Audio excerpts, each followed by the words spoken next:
modo a assumir um status maior e que perpasse, por assim dizer, enfim, os conflitos que acontecem na universidade de um modo geral. Eu poderia falar tantas coisas a mais, mas eu vou pedir desculpas para essa comunidade da educação para falar de uma coisa que não é muito agradável, mas eu escolhi, inclusive, fazer essa explicação aqui, né? A explicação de algo que foi veiculado ontem no debate. Sabem que houve um debate ontem, e na saída do debate houve a distribuição de um material de campanha dos meus adversários, em que todo o interior do material é dedicado carinhosamente a mim, né? Em que, de um lado, se fala que Ricardo Marcelo quer ser o primeiro reitor cedido da UFPR. E é curioso porque, lendo, inclusive, a reportagem está abaixo, se fala de muita coisa menos da sessão, né? E tem uma frase que é destacada, que, enfim, insinua que eu sempre estou buscando o mais vantajoso, que quero ser gestor, ou que fui gestor nas ciências jurídicas para poder advogar. E, na outra página, se fala de um processo disciplinar em que Ricardo Marcelo usou o UFPR para advogar em mais de 1.800 ações. Eu quero dizer isso em um minuto, né? Porque eu poderia falar mais, mas isso aqui eu acho que eu tenho que poupar palavras.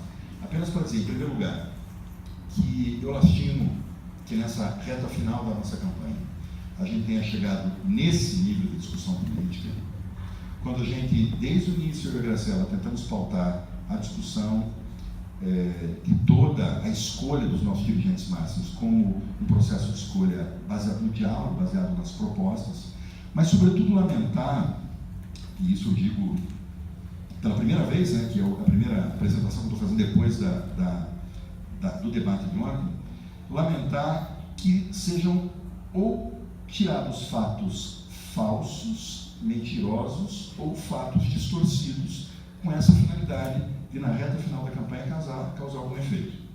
Eu não acho, na verdade, que vai causar algum efeito, mas, de qualquer modo, eu acho que eu tenho a obrigação de me explicar para a comunidade agora.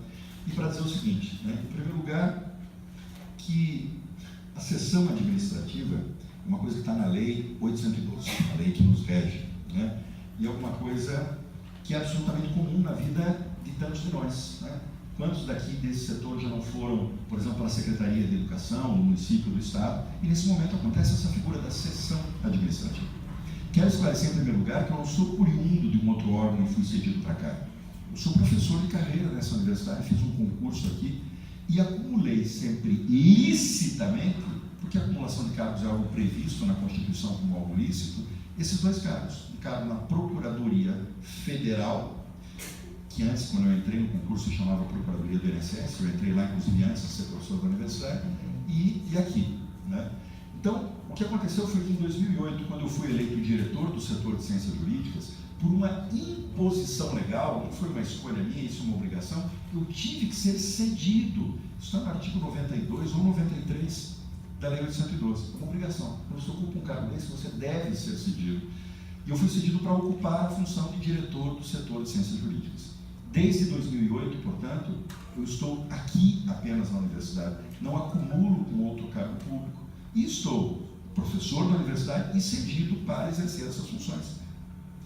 De colocar, enfim, uma nuvem de fumaça que, como isso quisesse significar uma menor dedicação minha da universidade ou algum outro problema fiscal ou funcional, é alguma coisa que só decorre de manipulação dos fatos.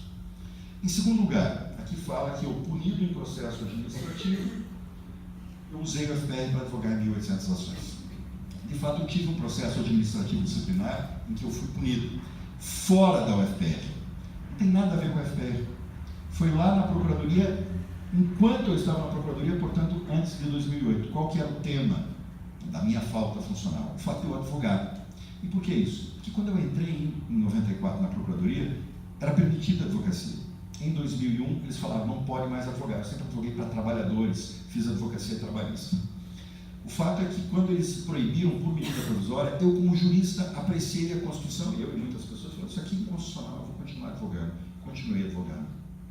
Em 2008, quando eu fui cedido para cá, e estava somente aqui, veio uma denúncia anônima lá na Procuradoria, eu repito, nada disso tem nada a ver com a universidade, e abriram um processo administrativo disciplinar para me, enfim, punir pelo fato de exercer a advocacia pública e privada concomitante. Os argumentos aqui não são éticos, morais, não tem nada a ver com isso. Tanto que existe um projeto de lei feito pela Dilma Rousseff para liberar, que está em trâmite agora na Câmara dos Deputados, para liberar a advocacia aos procuradores. Né? Uma questão, portanto, técnica, corriqueira. Né? E isso, enfim, esse processo aconteceu. Eu, quando fui indiciado, entrei com uma ação judicial. Eu era o autor da ação judicial. A ação judicial, inclusive, foi julgada procedente em primeira instância, dizendo que eu estava certo em tudo aquilo que eu estava dizendo. Né? Houve um recurso da União e, em 2011, esse recurso deu ganho de causa à União. Depois disso, eu ainda recorri às instâncias de Brasília e o processo está não concluído ainda para apreciar esse meu recurso. Eu acho que ainda vou virar o jogo lá em cima. A questão é que, em 2011, o TRF disse, né, o professor Ricardo não pode advogar fora das atribuições da Procuradoria, eu já era diretor nessa altura, e tem que subestabelecer todos os processos. Foi o que eu fiz. Eu recorri, subestabeleci absolutamente todos os processos. Aliás, devo dizer que eu já não advogava mais há alguns anos. Eu tinha uma sociedade de advogados, desde 2010 não advogava mais. Por quê? Porque eu já era diretor de setor, porque eu sou um pesquisador do CNPq, porque eu tenho, meu trabalho de pesquisa estava acontecendo aqui, apenas por isso. E, portanto, desde então não advogava mais. Então, dizer que eu ainda advogo, que tenho 1.800 ações, e pior do que isso, que eu, eventualmente, entrei na direção do setor para isso, é alguma coisa que altera a verdade dos fatos de um modo que eu, nessa altura, só posso lastimar. Eu acho, e vi isso no Facebook agora, que talvez o grande equívoco, mas me desculpem, é um equívoco realmente primário, é o seguinte, que se você vai no site do tribunal, por exemplo, o Tribunal Regional do Trabalho, coloca o meu nome, aparecem muitas ações. Mas aparecem muitas ações por uma só razão, por uma inércia do sistema. Se cada um for em cada processo judicial, olha que eu já saí daqueles processos há 5, 6, 7, alguns 10 ou 20 anos até mesmo. Né? Me desculpem eu ter que fazer essa explicação, mas nessa altura da campanha, isso me pareceu absolutamente fundamental, para que não haja dúvidas, né, de que não existe nenhum moto por trás dessa candidatura, senão o fato de buscar para a nossa universidade o seu maior nível de qualidade e de cidadania. Porque qualidade e cidadania são exatamente os dois lemas que a gente tem trazido na nossa campanha. Eu me desculpando mais uma vez, passo para a Graciela aqui. Bom, boa noite a todos.